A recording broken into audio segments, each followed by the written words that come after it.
Now, getting into the peat versus cocoa, now this is something that's always a hot topic. It's like, what's better to use, peat or cocoa? Now, there's so many differences between the two.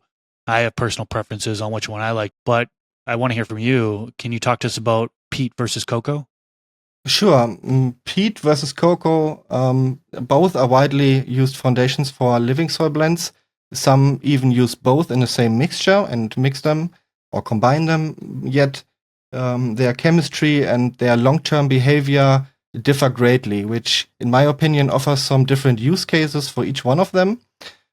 Peat moss, for example, really excels in structural stability, buffering capacity, and nutrient retention when properly and sufficiently limed. It also forms a medium very rich in calcium and magnesium, offering a very high stability in pH and acting as a lasting nutrient reserve, which makes it ideal for long-term living soil systems, in my opinion, and systems that especially run with rainwater or osmosis water that don't come with a lot of minerals.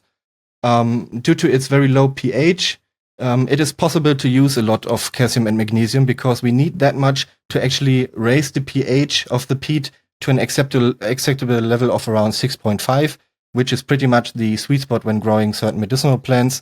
And because we go deeper and deeper when extracting the peat from the bog, the pH actually gets more and more acidic. So nowadays, the peat I personally use tends actually to be at a pH around 3.5.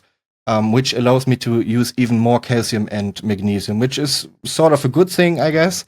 If I were to use the same amount of lime with Coco Coir, I would run into a lot of different issues really quickly, as the pH of the substrate would be way too high, and therefore nutrient uptake would be massively limited. Certain nutrients wouldn't be able to be taken up by the plants, and as a result, we wouldn't be able to grow good and healthy plants in that mixture. Coco Coir is, on the other hand, sustainable and highly aerated, and it is very easy to rehydrate compared to peat, which can become hydrophobic once it gets really dry, making watering eventually a bit more challenging in certain cases. Cocoa is pretty much neutral in pH, ranging from about 5.5 to 6.5 in most cases, and as I said, is sustainable. So it makes it a somewhat eco-friendly alternative, though it lacks peat's strong self-buffering effect and reserve function, because we can't, as I stated, use nearly as much calcium and magnesium as we would when using peat. Coco Coir is often described as a more sustainable way than peat moss because it comes from coconut husks. That's a byproduct of the coconut industry. However, it's not entirely environmentally harmless, I guess. Processing and transporting Coco Coir, usually from tropical regions, require large amounts of water to wash it and make it suitable, and also a lot of fossil fuels to transport it, which increases its carbon footprint and can pollute local waterways. So it's not an easy win on that side for cocoa, at least in my opinion, in my personal opinion. So in short, peat moss damages the peat box over time and it releases the stored carbon, which is not a good thing, while Coco Coir's long distance shipping and washing processes consume a lot of resources and energy while also leaving some pollution.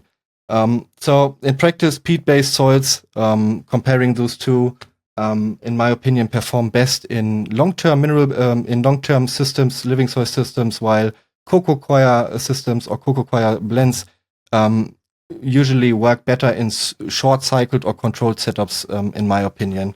Each material has its place, I guess, and it really depends on the grower and the goal of each grower, what they should use, I guess. So, for example, when growing autoflowers, I've noticed that they tend to grow a bit better in Coco Coir-based mixes, as they often offer slightly better aeration and lower nutrient density, which is an environment that fits autoflowers a bit better. Meanwhile, in peat-based systems that run, that it can easily be maintained over a longer time and doesn't need as much maintenance as Coco Coir does, which oftentimes fits photoperiodic plants a bit better. This clip is brought to you by VivoSun. Use discount code MrGrow15 to save on any of the gardening products. Go to the full episode by clicking the outro card here, or click the link in the description section below. Catch you in the next video.